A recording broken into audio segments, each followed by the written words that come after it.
जो Indian Islamic centre है ये एक बहुत ही इम्पॉर्टेंट इदारा है और जिस तरीके से पिछले काफ़ी सालों से सिराजुद्दीन साहब ने इसको उनकी सरपरस्ती में इसको यहाँ से काफ़ी बहुत बड़े लेवल पे इस पर काम किया गया। तो बिल्कुल जैसे कि इस बार इलेक्शन में प्रेसिडेंटशिप के लिए डॉक्टर माजिद अली कोटी साहब आ रहे हैं, तो यकीनन मैं चाहती हूँ कि यूथ को बिल्कुल मौका मिलना चाहिए, उनको आगे आना चाहिए। क्योंकि डॉक्टर माजिद अली कोटी को मैंने 2013 में एक नॉर्मल जैसे एक सोशल एक्टिविस्ट हूँ मैं, तो उसके नाते मेरी उनसे मुलाकात हुई, तो मैंने बहुत करीब से उनको इस तरह से देखा है कि बहुत ही ज़्यादा बहुत अच्छे सोशल एक्टिविस्ट हैं और बेलौस बिना किसी मतलब के लोगों की मदद करना, जैसे वो बाय प्रोफेशनल वो डॉक्टर हैं। तो उन्होंने हमने 2013 में अलीगढ़ के पास एक गांव है गाज़ीपुर, जहां पर लगातार कैंसर के पेशेंट थे। हर दूसरे दिन कैंसर से जो पीड़ित पेशेंट होता था वो ख़त्म हो जाता था। तो डॉक्टर माजिद अली कोटी को हमने अलीगढ़ में बुलाया, वो यहाँ आए और बहुत ही ख़राब रास्ता है उस गांव का गाज़ीपुर का, वहाँ हमारे साथ गए अपनी पूरी टीम के साथ और उन्होंने वहाँ पर उन सभी लोगों का मुफ्त इलाज किया। बाद में उनको फॉलोअप लिया, कई लोगों की सर्जरी कराई। तो मुझे लगता है कि जिस इंसान के अंदर ऐसा सॉफ्ट कॉर्नर है जो कि मुल्क परस्त है, कौम परस्त है और बेलौस लोगों की मदद करना चाहते हैं, तो यकीनन ऐसे यूथ को बिल्कुल आगे आने की ज़रूरत है और ऐसे लोगों को ज़रूर मौका मिलना चाहिए। पैनल वाले ये कह रहे हैं कि अगर ये जीत के आता है ये पैनल या डॉक्टर माजिद साहब, तो कहीं ना कहीं माजिद साहब बिजनेसमैन भी है, डॉक्टर है, मसरूफियत रहती है उनकी ज़िंदगी में, कैसे वो सेवा करेंगे, कैसे?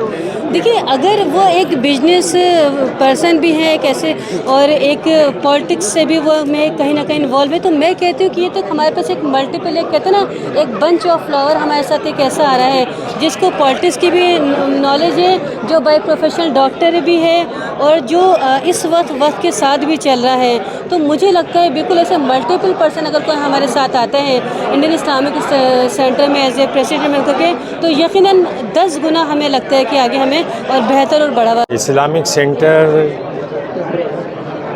ये पहली बात तो ये कि ये कोई सियासी इलेक्शन नहीं है और सियासतदानों के लिए तो देखिए मुल्क में सियासत का मैदान खुला हुआ है। जिन्हें पॉलिटिक्स करनी है तो वो उस मुल्क की सियासत में, मुल्क की पॉलिटिक्स में रहें और वहाँ करें।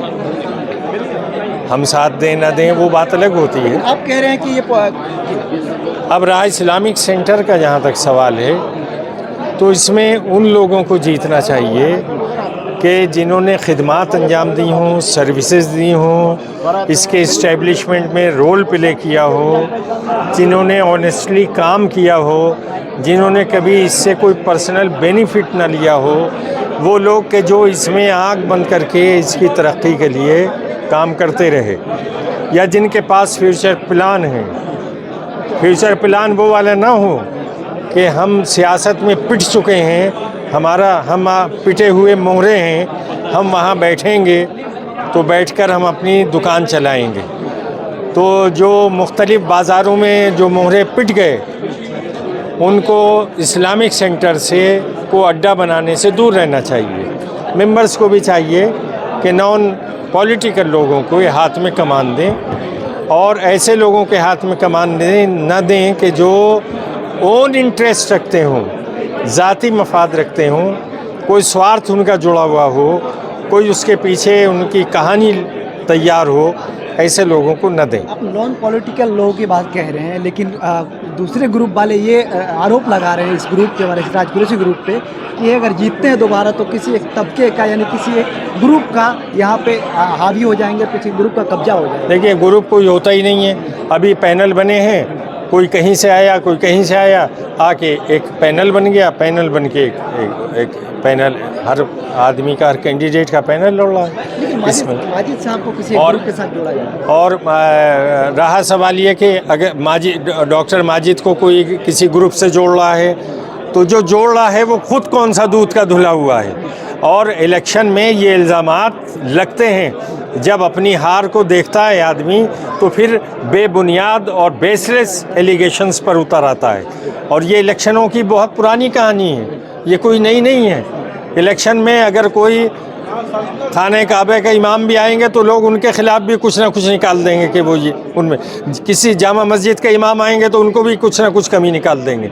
इलेक्शन किसी मंदिर या किसी मठ के कोई बड़े शंकर आचार्य आ जाएंगे इलेक्शन में तो उनमें भी लोग कमियां निकालने लगेंगे। सिराज साहब ने ये बहुत अच्छा प्लेटफॉर्म दिया है माजिद तालीकोटी साहब के लिए। हम लोग इन्हें काफ़ी टाइम से जानते हैं।